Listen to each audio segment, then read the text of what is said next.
ওয়াজ মাহফিল ছিল তালিম, আর এখন তারা বানাইছে ওইটাকে তালিম থেকে ওইটাকে ডিজে পার্টি বানাইছে অনেক জায়গায়, ঠিক কি না?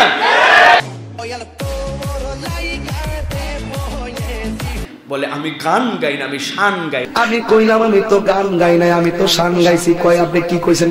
রং মহলে থাকবারে বন্ধু পালঙ্কে শুইয়া। শায়েখ আহমদুল্লাহকে ধোলাই করতেছে উনি, যে এই জায়গায় হাত তুলে এই জায়গায় করে না, কোন জায়গায় ধরছি কিছুই ধরো নাই, ব্রেন পচে গেছে। ওনার নাম হলো আহমদুল্লাহ সাহেব, সবাই তার নামে শায়েখ লেখে। আমি বলবো যে ব্যক্তি নবী পাকের নবুয়তের সন্ধান জানে না, তার সামনে শায়েখ হতে পারে না, তার নামে মাওলানা হতে পারে না।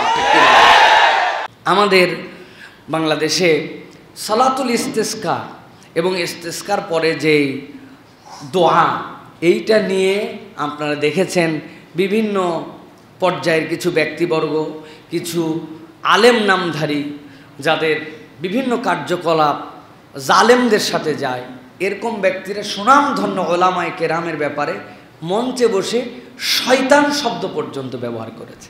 ওই যে আহমদুল্লাহ শয়তান না, ওই যে আহমদুল্লাহ শয়তান না, এই সমস্ত আহমদুল্লাহ কোন এগুলা বোবা শয়তান, উপরে উপরে লেভেল वाला, ভিতরে মুনাফিকি কথা, এগুলা ফিতনাবাজ, টাকা কামাইবার ধান্দা কথা, জোতারা কইলা সাফারাত মারুম বাতিজা। এটা খুব একটা লজ্জাজনক এবং বোধের গভীরতা একটা মানুষের কমে গেলে কোন পর্যায়ের কথা মানুষ স্টেজে বলতে হয়, কোন পর্যায়ের কথা মানুষ ঘরে বলতে হয়, এটা হারায় ফেলে তখন স্টেজ আর ঘর, বেডরুম আর তার হচ্ছে ড্রয়িং রুম, সবগুলি তখন গুলায় ফেলে।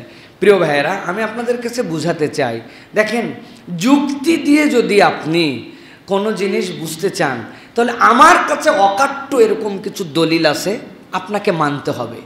রাসূলুল্লাহ সাল্লাল্লাহু আলাইহি ওয়াসাল্লাম সালাতের পরে, ফরজ সালাতের পরে সকল সাহাবায়ে কেরামকে নিয়ে একসাথে আল্লাহুম্মা রাব্বানা আতিনা ফিদ দুনিয়া হাসানা রব্বিরহামহুমা কামা রাব্বায়ানি সাগীরা রব্বানা যালামনা আনফুসানা রব্বানা জাআলনা মুকিমাস সালাতি ওয়া মিন যুররিয়াতিনা, এইরকম কোন দোয়া সকলকে নিয়ে করছেন এরকম কোরআন সুন্নাতে একটা ভুয়া দলিলও নাই। দোয়া করছেন, ভালো করে বুঝেন, মুনাজাত করেছেন, দোয়া করেছেন, তাসবিহাত পড়েছেন। আপনি এটা অস্বীকার করলে আপনি হাদিস অস্বীকারকারী হবেন। কিন্তু যত মুসল্লি ছিল সব মুসল্লি মিলে হাত তুলে আবু বকর, ওমর, ওসমান রিদওয়ানুল্লাহি তাআলা আজমাইন, সাহাবায়ে কেরাম, ইমাম আজম আবু হানিফা অথবা যত ইমাম আছেন তারা সবাই মিলে হাত তুলে তুলে প্রত্যেক নামাজের পরে পরে এটাই করছেন। এটা না করা কি খারাপ মনে করছেন? এরকম কোনো একটা ভুয়া দলিলও নাই। আপনি কোথাকার পানি কোথায় গড়ায় দিয়া ওলামায়ে কেরামের ব্যাপারে বাজে কথা বলেন। আল্লাহ হেদায়েত দান করুক। প্রিয় ভাইয়েরা, আপনি বোঝার চেষ্টা করেন। আপনি দোয়া ভালো, নামাজের পরে দোয়া কবুল হয়, এই সময় দোয়া করলে দোয়ার ফিলিংস হয়, আল্লাহ রাসূল সাল্লাল্লাহু আলাইহি ওয়াসাল্লাম দোয়া করা পছন্দ করেছেন, সব ঠিক। কিন্তু আপনি কোথাকার যুক্তি কোথায় মিলাচ্ছেন? রাসূলুল্লাহ সাল্লাল্লাহু আলাইহি ওয়াসাল্লাম ইস্তেসকার পরে হাত উল্টাতে, পোশাক পরিবর্তন করতে অথবা গায়ের কাপড় উল্টায় দিতে, মানে আল্লাহর কাছে আমি চাই অবস্থার পরিবর্তন হোক। সেই সময় নবীজি দোয়া করছেন, ওইটার দোয়াকে এই জায়গায় যদি কিয়াস করেন, আমি আপনাকে একটা কিয়াস দেব, এই কিয়াস না মানলে আপনার খবর আছে। আল্লাহ রাসূল সাল্লাল্লাহু আলাইহি ওয়াসাল্লাম সবচেয়ে মর্যাদাবান। রাসূলুল্লাহ সাল্লাল্লাহু আলাইহি ওয়াসাল্লামের প্রতি দরুদ না পড়লে নামাজ হবে না। রাসূলুল্লাহ সাল্লাল্লাহু আলাইহি ওয়াসাল্লামের দরুদ পড়া আমাদের জন্য দায়িত্ব।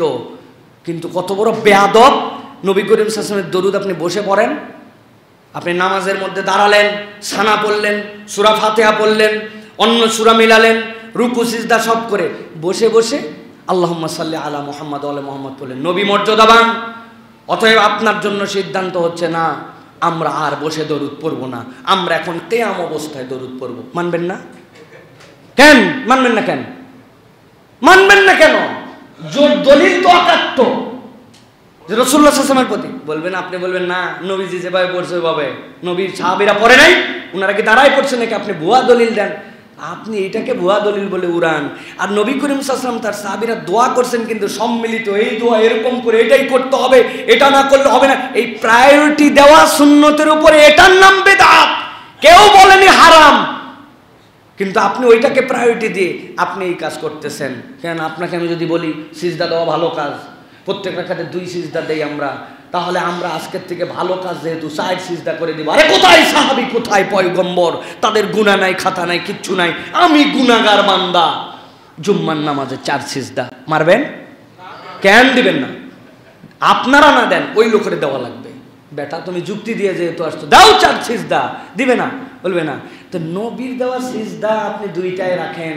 নবী যে জায়গায় বসে সাল্লাল্লাহু আলাইহি সাল্লাম দরুদ পড়েছেন, ওই জায়গায় বসে পড়েন, ওই পদ্ধতি মানেন। তো নবীর নামাজ ফরজের পরে নবী করিম সাল্লাল্লাহু আলাইহি ওয়াসাল্লাম কিভাবে পড়ছেন, এটা কি তোমাদের কাছ থেকে মতামত নিতে হবে?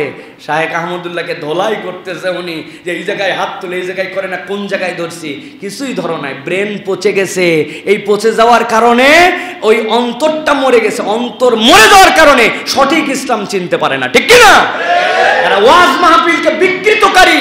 ওয়াজ মাহফিল ছিল তালিম, আর এখন তারা বানাইছে ওইটাকে তালিম থেকে ওইটাকে ডিজে পার্টি বানাইছে অনেক জায়গায়, ঠিক কি না? ভণ্ডামি, নোংরামি, বদমাইশি, ট্যাংরামি, শেষরামি, মাহফিলকে ইজ্জত হারা করে ফেলছে। এগুলো তালিমাত ছিল, এগুলো মানুষ দিন নিয়ে যাইতো। এখন কি নিয়ে যাচ্ছে? বলে আমি গান গাই না, আমি শান গাই। তুমি লাউ চিনো না, তুমি কদু বলে খাও না। আমরা বুঝি না না কোনটা লাউ আর কোনটা কদু। আর তারা আবার ওলামায়ে কেরামকে বলতে বলতে শয়তান পর্যন্ত বলে ফেলে। আল্লাহ ইয়াযু বিল্লাহ, আল্লাহ এখান থেকে হেফাজত করুক। যারা আল্লাহ নবীর সুন্নাতকে নিয়ে ট্রল করবে, ওইটাকে নিজের স্বার্থ অনুযায়ী ক্রিটিসাইজ করবে, ঈমান চলে যেতে পারে। এটা আমার কথা নয়, কোরআনুল কারীমের কথা। আল্লাহ রাব্বুল আলামিন বলেছেন, যারা রাসূলুল্লাহ সাল্লাল্লাহু আলাইহি ওয়াসাল্লামের দেওয়া বিধানের পরে এরপরে হাত মারবে, এর মধ্যে নতুন কিছু সৃষ্টি করতে চাবে, আল্লাহ রাব্বুল আলামিন দুনিয়া আখিরাতে তাদেরকে লাঞ্ছিত করবেন। কনস্ট্রাকটিভ কাজ করেন, মানুষ চলে যাবে, কিন্তু মানুষের এই কাজ রয়ে যাবে। হই হই হই হই। তারপরে এই সকল এখন জবান আছে, গলা আছে, সামনে 20 জন লোক হয়, কিচ্ছু থাকবে না। এগুলা চলে যাবেন, 2, 4, 5, 10 বছর পর চলে যাবে। কিন্তু আপনার কথার শুরু আছে, শেষ আছে, আপনার তাফসীর আছে, আপনি বলে গেছেন, একটা মানুষের হৃদয় রয়ে গেছে, ওইটা কিয়ামত পর্যন্ত থেকে যাবে। সমাজের জন্য, দেশের জন্য, মানুষের জন্য মানবিক কাজ করে যান, মানুষ রয়ে যাবে। কিন্তু এইগুলা নিয়ে যদি আমরা ক্রিটিসাইজ করি, আকল জ্ঞানহীন কাজ করি, মানুষের কাছে আরো লজ্জিত হয়ে ছোট হয়ে যাবে, ঠিক কি না? আল্লাহ আমাদেরকে বোঝার তৌফিক দান করেন। আল্লাহ আমাদের কল্যাণকর কাজের সাথে থাকার তৌফিক দান করেন। সুন্নাহকে বুঝার তৌফিক দান করেন। কসম কেটে ফেলি মাঝে মাঝে কথায় কথায়, মেহেরবানি করে জানাবেন কি কসমের কাফফারা কোন কসমগুলির এবং কত দূর দিতে হবে? প্রিয় ভাইয়েরা, আল্লাহ রাব্বুল আলামিন কোরআনুল কারীমের মধ্যে স্পষ্ট করে কসমের কাফফারার 4টা লেয়ারের কথা বর্ণনা করেছেন। আল্লাহ কোরআনুল কারীমের মধ্যে বলেছেন যে কেউ যদি তোমরা কসম করে ফেলো, আর এই কসম যদি মিনিংলেস হয়, অবান্তর হয়, তাহলে এই কসমের জন্য আল্লাহ তোমাকে ধরবেন না। হ্যাঁ, এই কসমের জন্য তোর চায়ের কাপের কসম, হ্যাঁ আছে না ভাই, আমার মেয়ের মাথার কসম, চোখের কসম, আল্লাহ এইগুলা ফাও কসম, এইগুলা কসমের কোনো ভিত্তি নেই। এগুলো আজগবি কসম, চাঁদের কসম, সূর্যের কসম আল্লাহর জন্য হবে। যেই কসম আল্লাহর জন্য করে ফেলছি, আর ওই কসম যদি আমার নষ্ট হয়, তাহলে আল্লাহ রাব্বুল আলামিন বলছেন ফাকাফফারাতুহু ইতআমু আশারাতি মাসাকিন। 4টা লেয়ার। 1 নম্বর, 3টা রোজা রেখে দিবে নাকি? জি না। আল্লাহ বলছেন আগে সাবধান হও। কেন বেশি কসম কাটে মানুষ? কসমের কাফফারা খালি রোজা বানাইছে এই জন্য। আল্লাহ বলছেন 10 জন মিসকিনকে খাওয়াবে আউসাত, মধ্যম পন্থায়। তোমার বাড়িতে যেরকম খাও, 10 জন মিসকিনকে বলবে আরে আমি বলে ফেলছিলাম, আল্লাহর কসম আজকে বিকালের মধ্যেই তোকে টাকা দিব, এখন দিতে পারি নাই ভাই। এখন 10টা মিসকিন নিয়ে এসে রাত্রেবেলা, মিসকিন খাওয়ালে ঠেলা আছে, 10 জন মিসকিন। আর বলা হয়েছে যে 1 সা, তার জন্য 1.5 কেজির উপরে তার জন্য খাদ্য দিতে হবে এবং তরকারি দিতে হবে, আর না হলে খাওয়াতে হবে। ফোকাহায়ে কেরাম বলছেন গোস্ত দিয়ে খাওয়াতে হবে মিনিমাম।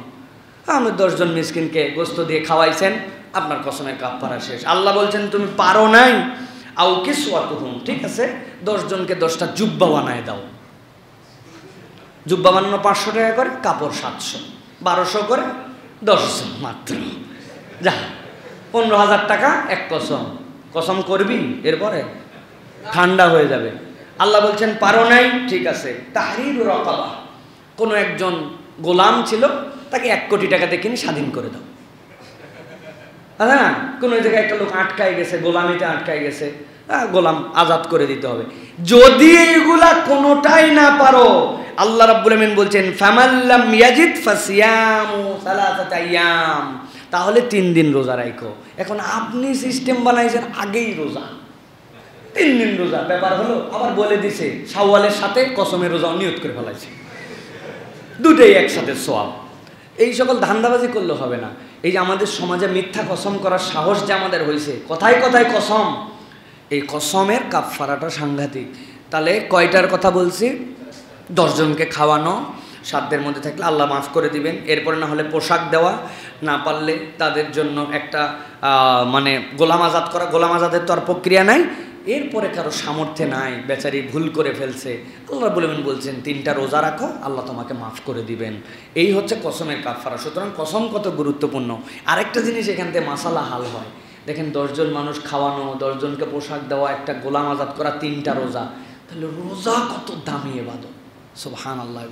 আপনি কম্পেয়ার করে দেখেন, বিশ্লেষণ করলে সিয়াম তাহলে কত দামি ইবাদত। আল্লাহ আমাদেরকে অবান্তর কসম থেকে হেফাজত করেন। দাবা খেলা কি জায়েজ? যদি এই খেলা খেললে বিজ্ঞানীদের মতে স্মরণশক্তি, মনোযোগ শক্তি বৃদ্ধি পায়, তবে কি জায়েজ আছে কিনা? প্রিয় ভাইয়েরা, দাবা নিয়ে অনেক কথা আছে।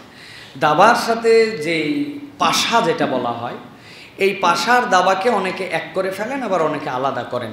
তবে সর্বসম্মত আধুনিক ওলামায়ে কেরামের ফতোয়া হচ্ছে দাবাকে পাশার যেই দানের সাথে মিলিয়ে, যেটাকে জুয়া বলা হয়, এটার সাথে মিলানোর সাথে ওলামায়ে কেরাম একমত নন। এটা খেলা অবান্তর, সময় অপচয়, কিন্তু এটা খেলা হারাম। অথবা এটা হচ্ছে রক্তের সাথে যে মিলানো হয়েছে, এই বিধানটা এই বিধান নয়। যদিও সৌদির গ্র্যান্ড মুফতি একজন ছিলেন, তিনি এটা নিয়ে কথা বলছিলেন যে দাবা খেলাও হারাম। এটা নিয়ে পরে ব্যাপক কথাবার্তা হয়েছে সমাজের মধ্যে। পরে ওলামায়ে কেরামের মতামত হচ্ছে এই জায়গায় প্রাণীর অবয়ব, হাতি, ঘোড়া, অমুক তুমুক এইগুলো আছে, এগুলো একটাও ইসলামের সাথে যায় না। এটা আমাদের এখান থেকে বেরিয়ে থাকতে হবে, এখান থেকে বেঁচে থাকতে হবে। কিন্তু হারাম বলে দিলে কোনো কিছুকে স্পষ্ট তার জন্য নস থাকতে হবে। হাদিস এবং কোরআনের আলোকে যেই শব্দ দ্বারা পাশাকে বোঝানো হয়েছে, জুয়াকে বোঝানো হয়েছে, ওটাই দাবা, এটা প্রমাণিত নয়। সেই হিসাবে হারাম বলা যাবে না, অপছন্দনীয়, এটার থেকে বেঁচে থাকতে হবে। অথবা এইটা খেললে যে এই জ্ঞান বৃদ্ধি পায় বিজ্ঞানীদের মতে, এইটা মুসলমানরা মোটামুটি খুব ভালো বুঝলো। কিন্তু আল্লাহ যে কোরআনে অনেকগুলা বর্ণনা দিয়েছেন জ্ঞান বৃদ্ধির জন্য কি করতে হবে, কি কাজ করতে হবে, ওইগুলো আমাদের পছন্দ হয় না। বিজ্ঞানীদের কথা অনুযায়ী ব্রেন স্কিল করার জন্য দাবা খেলাচ্ছে, কিন্তু ব্রেন স্কিলের জন্য ইসলামের যে সকল পদ্ধতি, সেইগুলো আমরা ফলো করি না।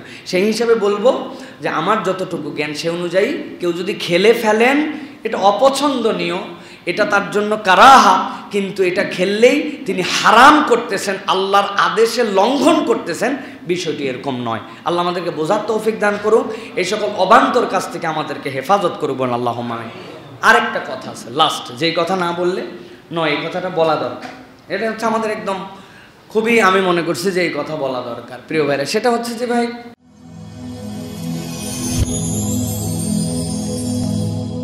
Rose TV 24. Enjoy by listening to the Holy Quran.